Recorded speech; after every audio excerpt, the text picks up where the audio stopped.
I would be neglecting my duties as a host if I allowed my guest to remain in silence. Of course, if you would appreciate a little silence, a little tranquility, I am more than happy to continue providing you with it.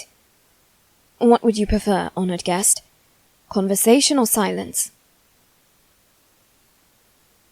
Of course. My sincere apologies. As I'm certain you've noticed, it's rather unusual of me to have a guest such as yourself. I'm a bit uncertain of how I must behave. After all, the two of us, we are destined to be wed in the future. I haven't had a guest such as yourself in quite some time. And even so, my former fiancé, she was rather unique in her own way. She was quite extravagant. She enjoyed throwing parties and decorating the manor with all sorts of bright colours. I called off the marriage because, well,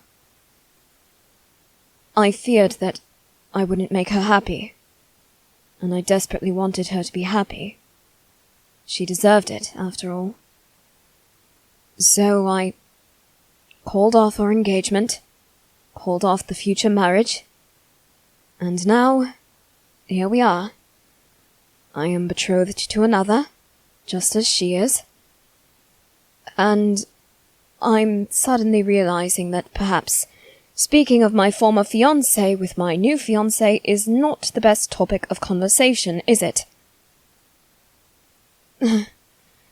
You're too kind, my dear. Truly. Do accept my apology for bringing up such a topic of conversation. Is there anything you wish to discuss? Are there any questions I should be asking you to get to know you better? Are there any questions you have for me? How does this usually work? No, even with my previous fiancé, things were never like this. She would always be telling me about her interests. She wouldn't ever ask about mine. I'm not certain if that's normal for fiancés. Then again, I've never really cared about what was normal. I've always been rather different. Though I am the head of this household now, you would think that a child such as myself would be a bit more light-hearted, don't you think? Especially given the nature of our company. Of course, I don't know what people think about me. I don't know what they expect from me. Only what they expect from my family and our company. So, I do what I can to live up to people's expectations about my family and the company. Nothing more than that. What about you? Do you act as a child would? Or at least, what you think a child would act like? Sometimes. How so?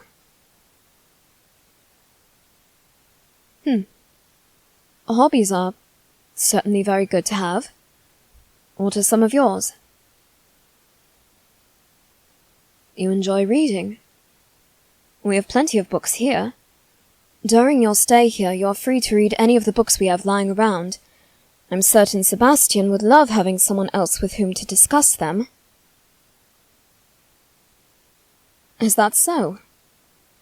You're not fond of discussing books? May I ask why that is? I see. You consider yourself rather insecure? Well, that's all right. I'm certain Sebastian wouldn't judge you. He's very open-minded and compassionate, for a butler, that is. If you're still hesitant, that's all right too. I wouldn't want to force you into anything. I want to make you happy here. Since you'll be staying for a while, I ought to do my best to make you happy and comfortable. Isn't that right?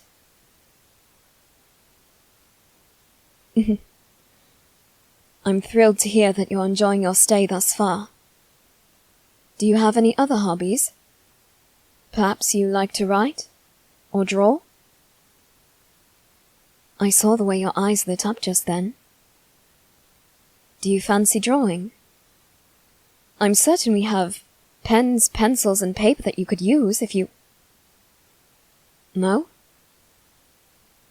Are you certain? All right, if you insist. I noticed the way your expression changed.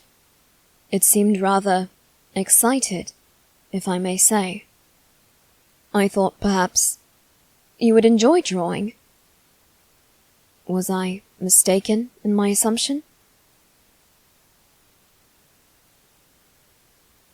Ah, you're insecure about that as well. May I ask, were you always this insecure?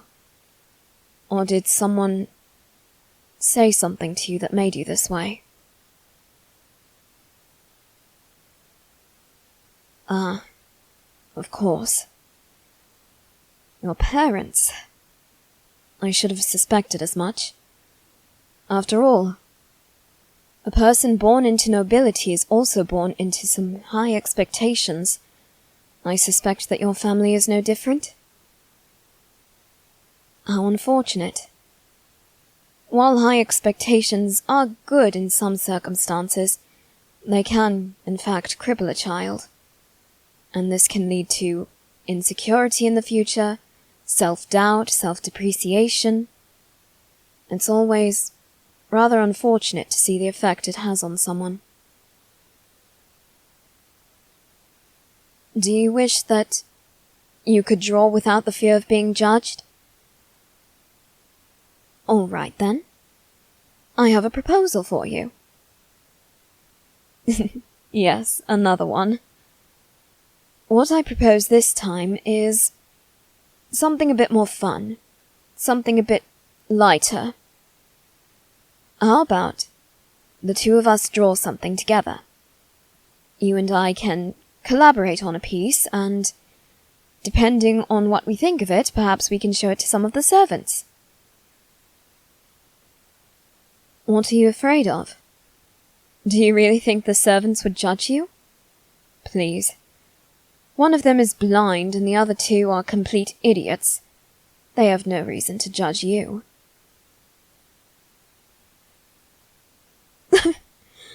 You're worried that I'll end up doing most of the work on our drawing? My dear, since you and I are to be wed, I ought to show you this.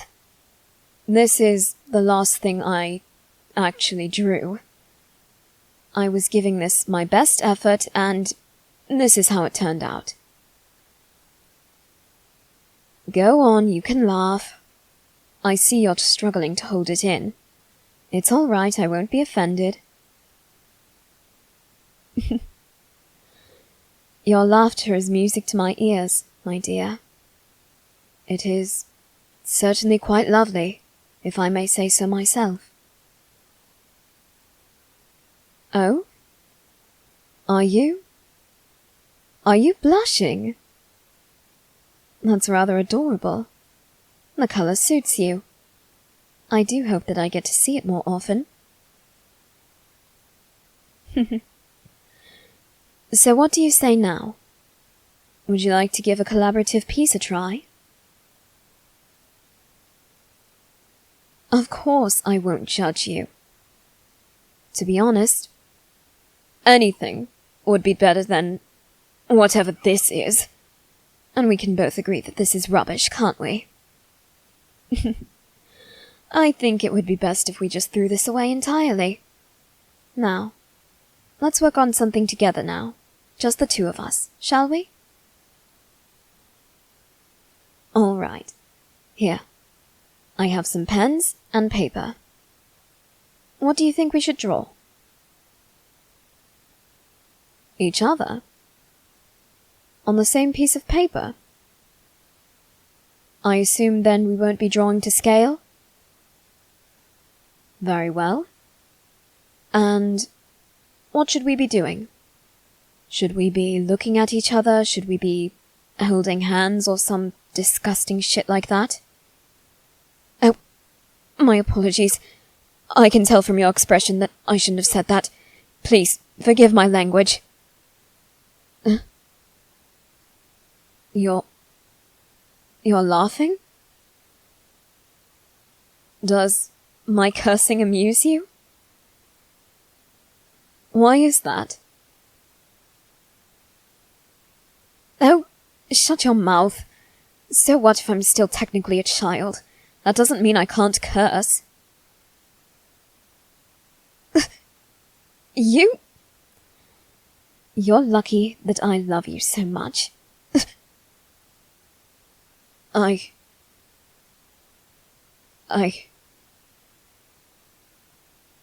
didn't mean to say that. My apologies, it's too soon for me to be saying that. I hope that you can forgive me for... You love me too? It's been so long since I've heard someone say that to me.